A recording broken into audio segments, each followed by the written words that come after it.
How to access Instagram, YouTube and Google in China 2026. You land in China, phone in hand. You open Google Maps to find your hotel. Spinning wheel, nothing. You try Instagram to post your arrival photo. Nothing.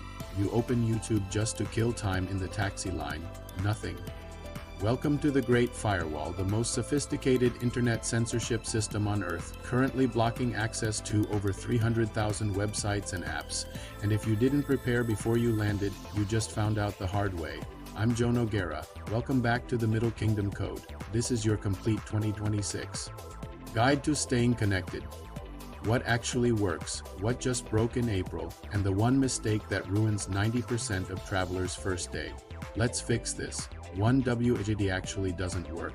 Let's be precise about what you're dealing with. Everything Google, search, maps, email, translate, drive, YouTube, gone. Every major social platform, Instagram, Facebook, Twitter, Snapchat, WhatsApp, Telegram, Reddit, gone.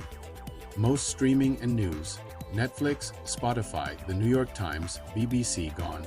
Here's the good news. Chinese apps work flawlessly without any of this trouble. WeChat, Alipay, Baidu Maps, Didi. If you've watched my WeChat video, you already know that part of your setup is solid. But for your Western digital life, you need a plan, and in 2026, that plan looks different than it did even a year ago. To the golden rule, set everything up before you board the plane.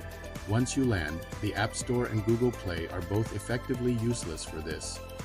Most VPN apps have been removed from the Chinese App Store entirely, and Google Play doesn't function at all. VPN provider websites are blocked too. You cannot fix this problem after you've already arrived without serious difficulty.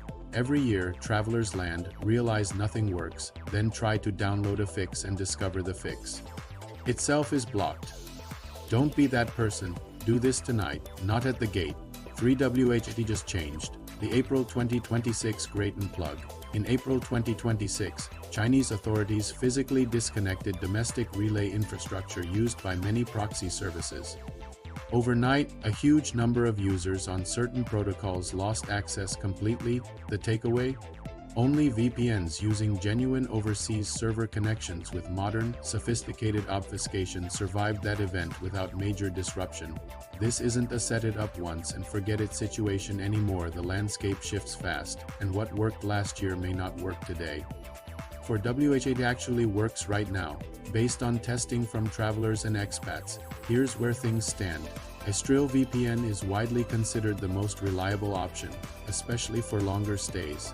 Its stealth protocol is built specifically to disguise traffic. ExpressVPN is the strongest pick for short trips and easiest setup. Its lightweight protocol applies obfuscation automatically across all servers. NordVPN is one I have to walk back.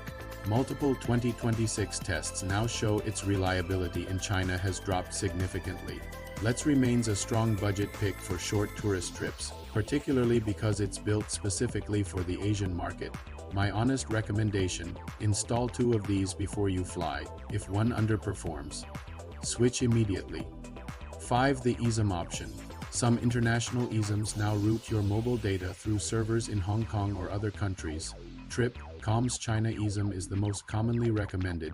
It's not a true encrypted VPN, but it sidesteps the firewall with zero app setup. 6. The legal reality. Honestly, in January 2026, China's Ministry of Public Security published a draft cybercrime prevention law. Here's the honest current state. Most personal VPN used by tourists still results in, at worst, a warning or a request to delete the app. But the trend line matters. Keep a low profile. Use your VPN for personal communication, not commercial or political activity. 7. Your backup plan. VPNs fail. Step 1. Switch to your second VPN. Step 2. Change server location. One more critical tip, turn your VPN off when you're using WeChat Pay, Alipay, Didi, or any Chinese banking app. Outro the close. Staying connected in China in 2026 is absolutely possible, but it rewards preparation. Download your VPNs tonight. Subscribe to the Middle Kingdom Code. See you in the next one.